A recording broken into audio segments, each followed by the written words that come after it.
We've been doing it for a few weeks now. Our Mount Rushmore. I had a brain fart there for a second.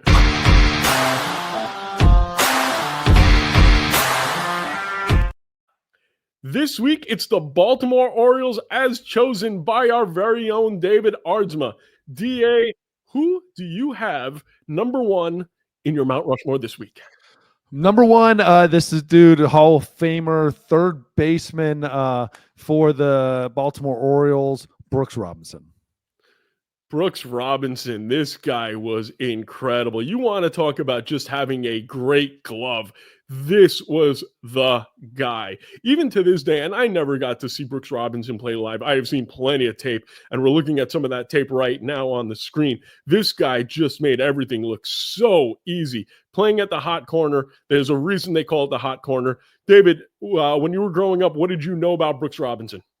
Honestly, not a whole lot, other than he was a great third baseman. That people talk about him being the best third baseman ever, best defensive third baseman ever, and then they talk about maybe offensively being best third baseman, but they borderline with some other guys.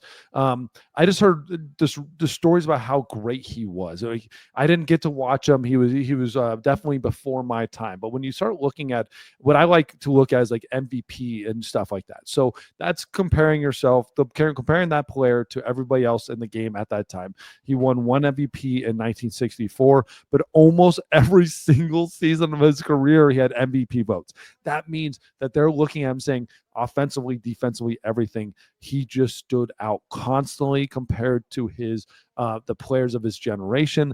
And that's how you know. I mean, look at this, like MVP 3, MVP 19, 9, 1, 3, 2, 17, 23, 7, 4, 26, 12, Gold Gloves up and down, All-Stars up and down his entire career. Absolute stud. And again, you talk about 18 All-Stars, like one of the best third basemen of all time, if not the best. Absolutely. Okay, we're going to move on to a starting pitcher that revolutionized the game. Jim Palmer, one of the broadcasters for the Orioles currently, who doesn't have a Hall of Fame vote. Go figure. Right? Doesn't have a Hall of Fame vote. Broadcaster, a Hall of Fame pitcher. You had just incredible 268 wins over his career, 152 losses. I didn't know he was a Scottsdale, Arizona native. That's awesome. Good for that. Makes a lot of sense now.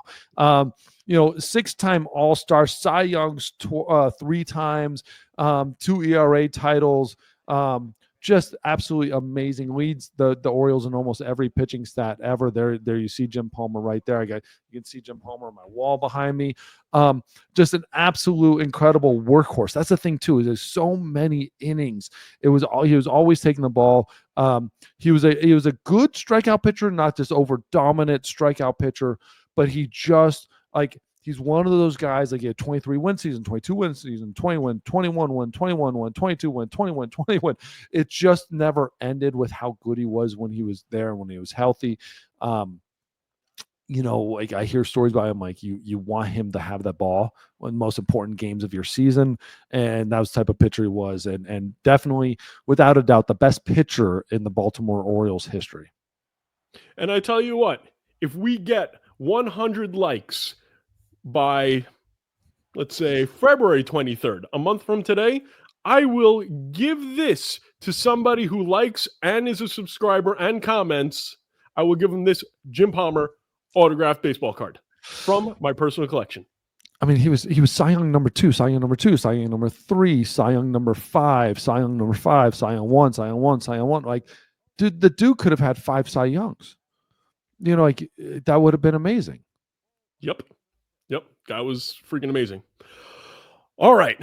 Next guy on the list, the star of Beverly Hills Cop, the star of Coming to America, the switch hitting first baseman, Eddie Murphy. Eddie Murphy, arguably the best switch hitting hitter of all time. All right. Him or the Mick, right? Well, let's stop. It's Eddie Murray, obviously. It's not the star Beverly Hills Cop. I'm just having a little fun because when I was a kid, I was always mixing them up. I was always mixing up, but I didn't. Yeah, the Eddie Murphy, Eddie Murray. Easily, names are right there, but and same generation, right? Same kind of time frame. Eddie Murray, absolutely amazing switch hitter, 3,000 hits. One of two switch hitters that had 3,000 hits. Pete Rose is the only other one. 3,255 hits, 504 home runs, 1,900 RBIs. The numbers just go on and on and on. He was a little bit of a compiler, a little bit, but not really, because towards the end of his career, it wasn't like he's just getting those hits, but he probably stuck around a little too long, A probably a little bit. couple years too long.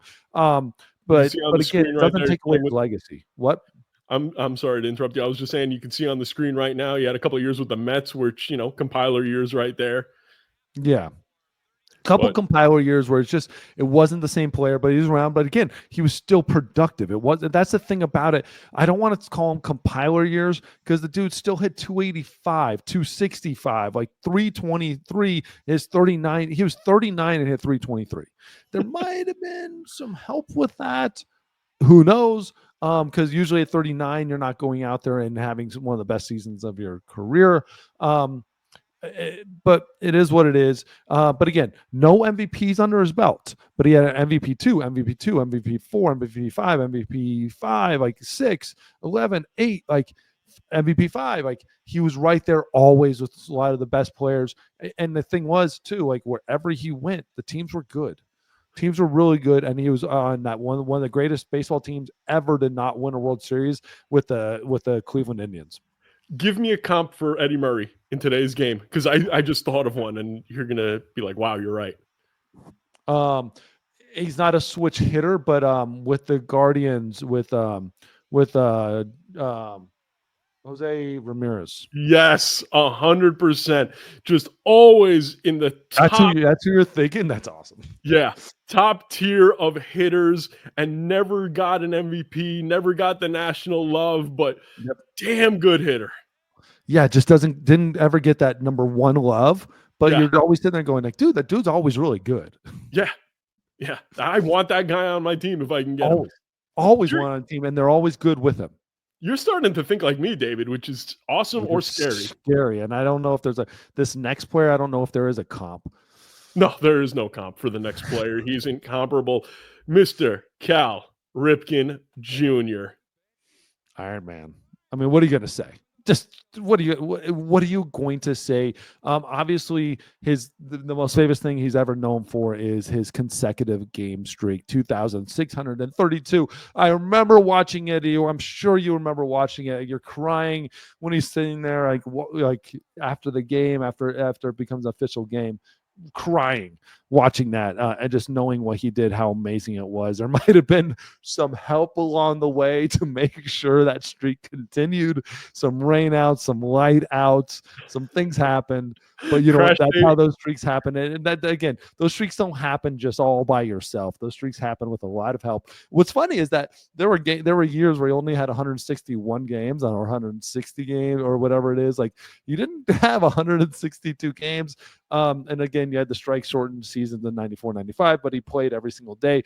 But again, the dude wasn't just like a good ball player. He was great at times. He had 2 MVPs, Rookie of the Year, a lot of MVP votes in there, a lot of really good seasons.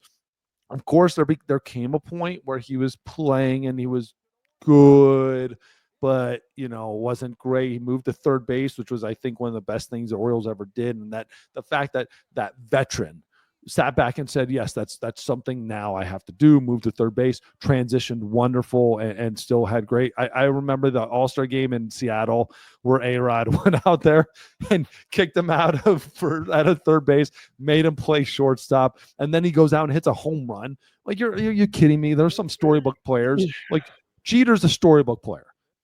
Everything he did was storybook. Cal was that for the Orioles. Like everything he did was basically storybook, and like I'll never forget that moment in the All-Star game where he hit the home run, or when A-Rod scooted him over to shortstop. That was so cool. I don't care what anybody says. Sasaki grooved that pitch and told him it was going right down the middle when he hit that home run in the All-Star game. Maybe.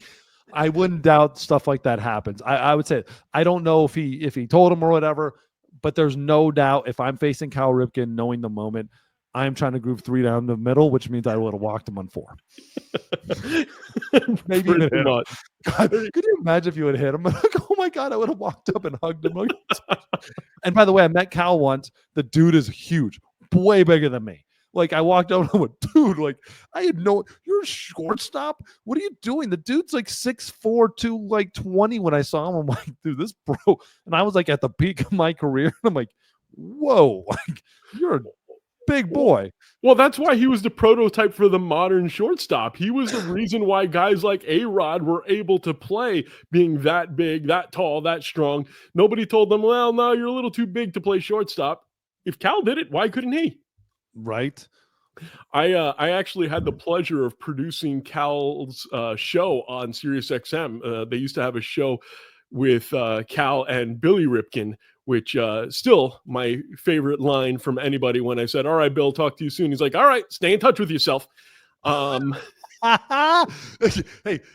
can I say this? Yeah. There's one thing I was looking this up. I was diving into this morning when when I was doing research on Cal and all the players. 1984, Cal Ripken is 27th in MVP voting. Okay, Silver Slugger, so he's the best shortstop, hitting shortstop in the game. All-star. Surprised he didn't have a Gold Glove, but who knows? Like Omar was probably doing something crazy. The dude's 27th in MVP voting. Okay. 27th. He led the league in WAR. He led the league with a 10 WAR. A 10, not an 8, a 10. He led the league in a 10 WAR.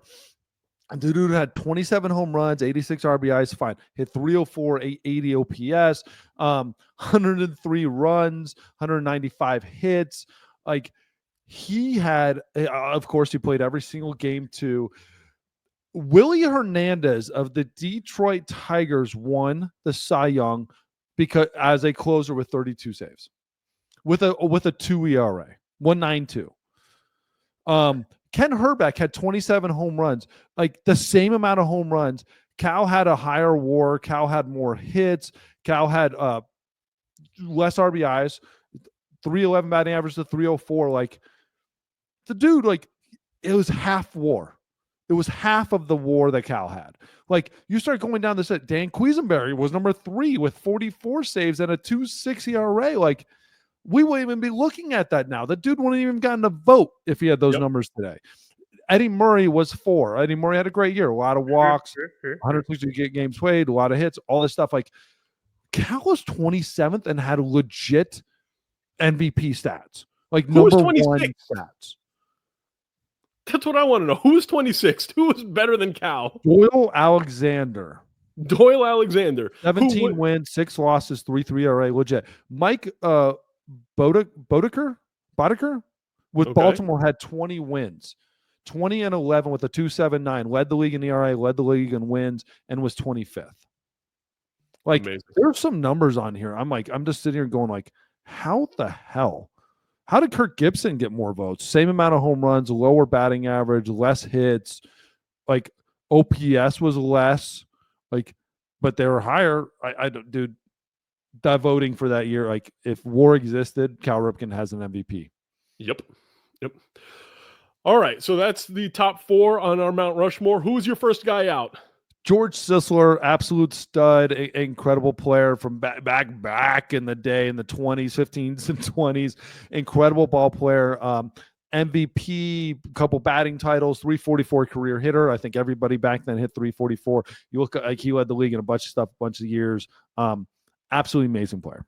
And I'm assuming that Frank Robinson is going to be on your Nationals list. He might be. Okay. We'll see. Finally, there's some good players. Finally, the current player that could make the Mount Rushmore of the Orioles that is currently playing would be Mr. Gunnar Henderson. Rookie of the year, first year, MVP number 4 this year, Gunnar Henderson. Again, this dude's absolute stud. Flow is unbelievable. I am jealous. Young, everything going for him right now has gotten better. That's a beautiful part. His rookie year, and then his sophomore year got even better. 9.1 WAR this year. Again, I know that's not the end all be all, but Cal had it with 10 WAR and was 27th. He had a 9.1. He was 4th. Same position, by the way. Cal had arguably better numbers in some places. Anyways, amazing player. Again, if he keeps going, this is the historic franchise, though. He has to continue this for 10 years, and then he'll maybe make the list. Maybe still. In 10 more years, he still maybe make the list. And if you're a baseball card collector, go out and get some Gunner cards. I think Go you're get some Gunner. Yeah. Every time I see Gunner, I only think about JD. Your son, my future client with that flowing blonde hair. I can see it happening, and I can't wait to get 20% from your son. Ever since he chopped it, though, he's going tight, man. I know. I don't know. He's going like Mr. and Mrs. Smith style. Mr. and Mrs. Smith. Like, I love it. No, it's not. Good looking kid. It's not going to happen. When I'm going to talk to my client when I see him next, and we're going to grow out that hair again. It'll be a mullet. The next thing will be a mullet. Oh, God.